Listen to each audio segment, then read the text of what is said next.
Welcome to R5 TV news. Andhra Pradesh రాష్ట్ర ప్రభుత్వం ప్రారంభించిన రాజముద్రతో పట్టాదారునికి పాస్ పుస్తకం పంపిణీ. వైఎస్ఆర్ కడప జిల్లా నందలూరు మండలం ఎల్లంరాజుపల్లిలో రాష్ట్ర మంత్రి సవితమ్మ, బీసీ సంక్షేమ చేనేత సంక్షేమ శాఖ మంత్రి, Kadapa RDO Visweswara Naidu, joint collector Bhavana, Rajampet నియోజకవర్గం ఇన్ఛార్జ్ చమర్తి కూటమి నాయకుల సమక్షంలో రైతులకు పాత పాస్ పుస్తకములను తీసుకుని రాజముద్ర కలిగిన పుస్తకములను అందజేశారు.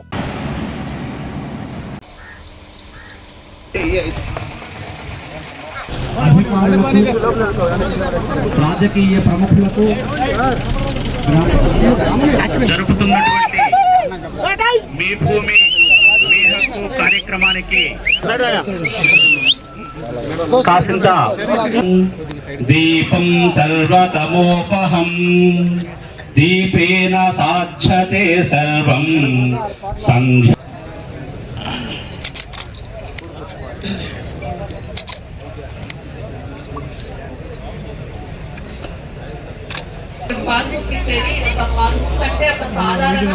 పుస్తకం అయితే కాదు. అన్నదాతలైన రైతు సోదరి మనులందరికీ నా హృదయపూర్వక నమస్కారాలు. ఈరోజు మన రీసెంట్ గా మన వైఎస్ఆర్ కడప జిల్లాలో చేరినటువంటి నందలుగా ప్రతిష్టాత్మక కూడినటువంటి పట్టాదారు పాస్బుక్ల పంపిణీని ఈరోజు మనము ఇంత ఘనంగా ప్రారంభించుకోవడం మన భారతదేశ గౌరవం పెంచేలా ఎలా ఉందో ఒక్కసారి మీరు చూడండి. ఇది చంద్రబాబు నాయుడు గారికి, రంగుల రెడ్డికి తేడా. ఎవరైతే లబ్ధిదారులు ఉన్నారో వారిని ఒక్కొక్కరిగా పేరు పెట్టి పిలుస్తుంటే పాస్బుక్లు అందుకోవాలనో వాళ్ళు వేదికపైకి విచ్చేస్తున్నారు. ఉమ్మక నర్సయ్య గారు ఏమాత్రం కూడా తొందరపాటు లేకుండా, ఆందోళన పడకుండా పాస్ పుస్తకాలు తీసుకోవాల్సింది కోరుతున్నాం. రెండవ ఉమ్మ గారు, ఇది ఒక మంచి ప్రభుత్వం అనడానికి ఇది ఒక నిదర్శనం అనే విషయం కూడా మీకు అందరికీ తెలియజేస్తున్నాం. ఎందుకంటే తాతల ముత్తాతల కాలం నుంచి, బ్రిటిష్ కాలంలో నుంచి మన ఆస్తి మన హక్కుగా భావించి తినక తాగక మన పిల్లలకు ఉండాలని చెప్పి మన పెద్దలందరూ మనకు ఆస్తులు అందజేస్తారు. మరి గతంలో ఎన్నో ప్రభుత్వాలు మారాయి. ఎప్పుడే కానీ ఫోటోలు పిచ్చి ఎవరికి లేదు, రంగులు పిచ్చి ఎవరికి లేదు. మరి సర్వే రాళ్ళ మీద కూడా, ప్రజల సొమ్ముతో సర్వే రాళ్ళ మీద కూడా తన ఫోటో వేసుకోవడం, రంగులు పిచ్చి, పేర్లు పిచ్చి పెట్టుకోవడం, మరి తాతల ముత్తాతల కాలం నుంచి వచ్చిన మన ఆస్తుల పైన, పట్టా పాస్బుక్ల పైన ఈ విధంగా రంగుల రెడ్డి, మరి ఫోటోలు పిచ్చిన రెడ్డి ఈ విధంగా మరి ప్రింట్ కొట్టించుకున్నారు. ఇంతేగాక మరి జగన్ భూచట్టం, ల్యాండ్ టైటిలింగ్ అని ఒక చట్టం తీసుకొచ్చారు.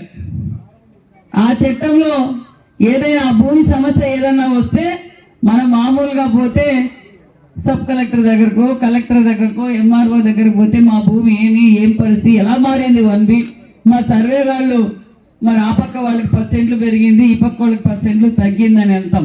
లేదా ఏదైనా తప్పితం జరిగితే, లేదంటే కోర్టుకి వెళ్తాం. కానీ కోర్టుకు కూడా వెళ్ళకూడదు. జగన్ భూచట్టం గురించి మనం అందరం చెప్పాం.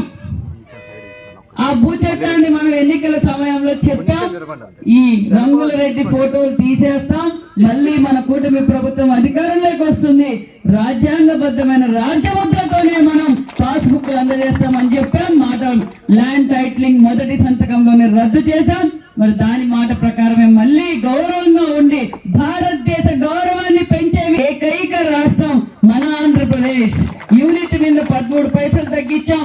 ట్రూవర్త్ కింద మరి ఈ రోజు సుమారుగా 4500, ట్రూ ఆఫ్ కింద 4500 రూపాయలు రాష్ట్రానికి మరి భారమైన ప్రభుత్వమే భరించి ఈ రోజు మరి 13 పైసలు మరి పవర్ బిల్ కూడా తగ్గించిందనే విషయం తెలియజేస్తూ, మరి రైతులు కూడా సోలార్ కూడా ఉపయోగించుకోండి. సోలార్ కూడా సబ్సిడీతో మేము అందజేస్తుంది కూటమి ప్రభుత్వం. మరి ప్రతి ఒక్కరికి నేను తెలియజేసేటట్టు ఎల్లవేళలా ఈ రాష్ట్ర భవిష్యత్తు బాగుండాలి, భావితరాలు బాగుండాలంటే మళ్ళీ కూటమి ప్రభుత్వం అధికారంలోకి రావాలి. మీరందరూ కూడా కూటమి ప్రభుత్వానికి ఎల్లవేళలా సపోర్ట్ గా ఉండాలని కూడా కోరుకుంటున్నాం. ఎందుకంటే జగన్మోహన్ రెడ్డి గారు పోలీసులనేమో బట్టలు ఉడి తీసుకొడతానంటాడు, అధికారులు రెవెన్యూ అధికారులు మిగతా అధికారులు సముద్రంలో దాక్కున్నా వచ్చి వాళ్ళకి నేను శిక్షిస్తానంటాడు. కాంట్రాక్టర్లు ఏమో వస్తే నేను టెండర్లు చేయలేను, వర్కులు చేయలేను అంటాడు. ఏమన్నా మాట్లాడితే బాబాయి నరికినట్లు రపరపా నరుకుతానంటాడు. నేను చెప్పేది ఒకటే, జగన్మోహన్ రెడ్డి గారు, మేము క్లారిటీగా ఉన్నాం. ప్రజలు ఏ నమ్మకంతో అయితే మాకు ఓటేశారో ఆ నమ్మకాన్ని మేము నిలబెట్టుకుంటున్నాం. మేము రెచ్చిపోయేది అభివృద్ధి పైన మేము రెపరెప అంటాం, కానీ మేము రెచ్చగొడితే మేము రెచ్చిపోయే రకం కాదు. అభివృద్ధి పైన మేము ఖచ్చితంగా రెచ్చిపోతాం. నువ్వు చెప్పకపోయినా నువ్వు ఎన్ని బెదిరించినా నీ చాటాకు చెప్పట్లకు మేము ఎవరు భయపడే ప్రసక్తి లేదు. కూటమి ప్రభుత్వం నరేంద్ర మోడీ గారి ఆశీర్వాదంతో మరి మన ముఖ్యమంత్రి, మన డిప్యూటీ సీఎం గారు ఆధ్వర్యంలో ఈ రాష్ట్రాన్ని అభివృద్ధిలో పరుగులు పెట్టిస్తామన్న విషయం కూడా మీకు తెలియజేస్తూ నిజంగానే చాలా సంతోషంగా ఉంది. ఎందుకంటే 2 మండలాలు నా మీద యుద్ధం ప్రకటించారు. మమ్మల్ని అన్నమయ్యలో కలుపుతారంట, మదనపల్లిలో కలుపుతారంట అని రోజు పెనుగొండకు వచ్చి ఏం మేడం మేము ఇప్పటికే మేము కడపలోనే ఉంటాం మాకు వద్దు అని చెప్పారు. ముఖ్యమంత్రి గారి దృష్టికి కూడా తీసుకెళ్ళాం. ముఖ్యమంత్రి గారు కూడా లేదు, వాళ్ళకు దూరం పెరుగుతుంది, మరి వాళ్ళని కడపలోనే ఉంచి మరి వైఎస్ఆర్ కడప జిల్లాకి మరి నుండి 4 మండలాలు కడపడం వాళ్ళు కూడా చాలా హ్యాపీగా ఉన్నారనే విషయం కూడా తెలియజేస్తూ మీ అందరికీ మరొక్కసారి ఈ ప్రోగ్రామ్ ఆర్గనైజ్ చేసిన మన రెవెన్యూ డిపార్ట్మెంట్ గారికి, అదే విధంగా మన నాయకులకు, కూటమి నాయకులు అందరికీ పేరు పేరున నమస్కారాలు తెలియజేసుకుంటూ